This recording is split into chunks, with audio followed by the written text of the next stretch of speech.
Okay, folks, once again, welcome back to Three's End. This last story I have for you today is another check ride story. Um, this was set up to be a nav check that encompassed a low level to Laughlin Air Force Base for refueling and then just a normal IFR flight plan back to Randolph Air Force Base. During the briefing, I asked the student, I said, "Have you ever been to Laughlin before?" He says, "Oh, no, sir." But he said, "How hard can it be?" And one of the primary rules we have, it's not a bad rule, by the way, is don't go someplace on a check ride if you haven't been there before. It just makes sense. You want to be as familiar with your environment as you can be. But be that as it may, I thought, okay, fine. How hard can it be? So the student gave me a good briefing. We took off on the low level. It was relatively uneventful. He hit all his points and his times as briefed. And we checked into the Laughlin approach control. We're given radar vectors to a instrument approach to the center runway. Well, wouldn't you know it, the center runway at Laughlin has this dip in it. It goes downhill for a fair distance, and then all of a sudden it comes back uphill. Well, he wasn't aware of it, but he learned real fast. So he came in, and unfortunately, with his limited experience in flying the 38, he got to a certain point over the runway and began his flare without really realizing that the runway was running away from him downhill.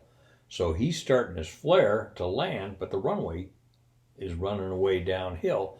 So it wasn't too long before he found himself a little bit higher than where he wanted to be. Well, the RSU sent him around, as you might expect. Okay, fine. So he goes around and gets picked up by approach control at the other end of the runway and vectored around for another approach. Now, it takes us 400 pounds of fuel to do an instrument approach. And at that time, we had probably 1,100 pounds, maybe 1,200 pounds. So I thought, well, about 1,200 pounds on that go around.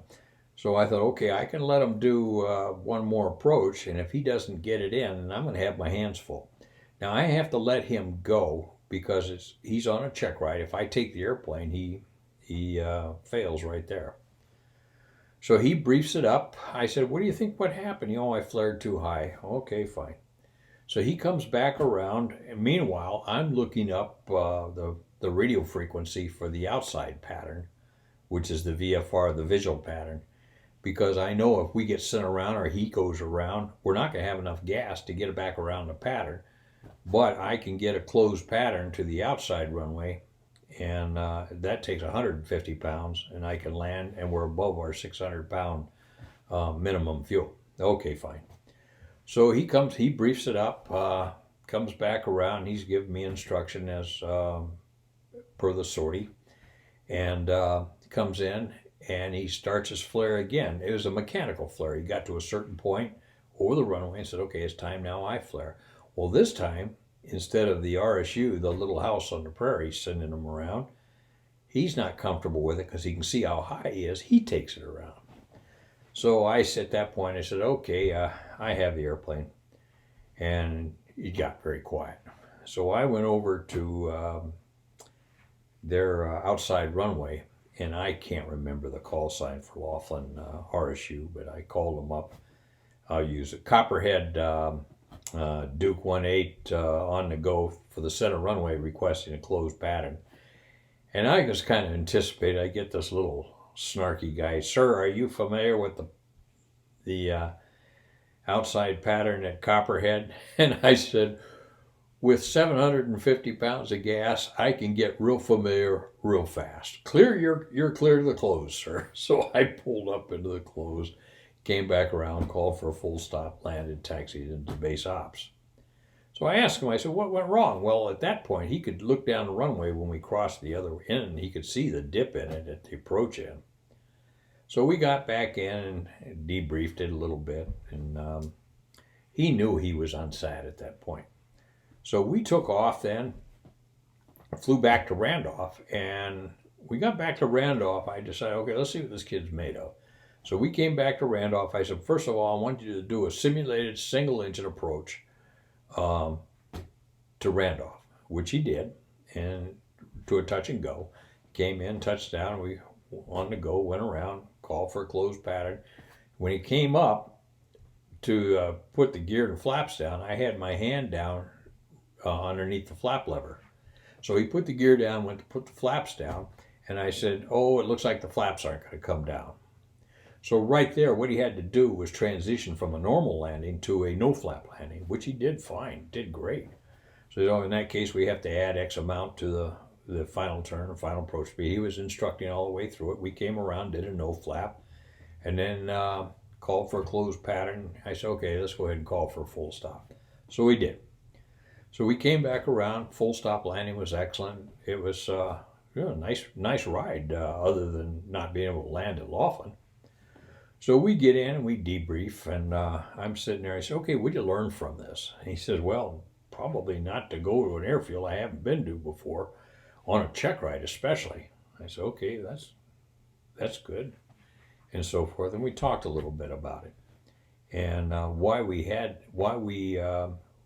suggest that kind of thing. He was pretty down and out, and so I looked at him and said, okay, here's the deal. I said, I'm going to pass you on this ride.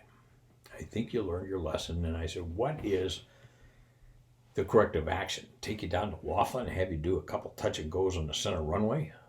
I said, that's a waste of time, resources, and money. I said, I think you learned your lesson.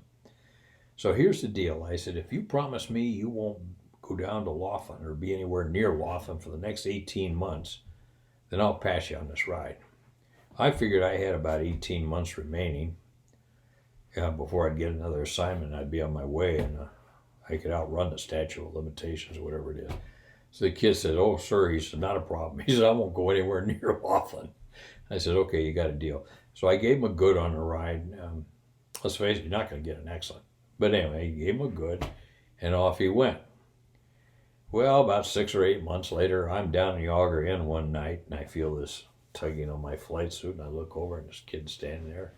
I recognized him, but I wasn't quite sure who he was. And he said, well, sir, he says, I thought I'd tell you, I haven't been to Laughlin yet. And I said, well, that's great. And then it took me a minute to make the connection, and I did. Well, that's really great. So anyway, he had gone, I think he went to Williams Air Force Base as a 38 IP.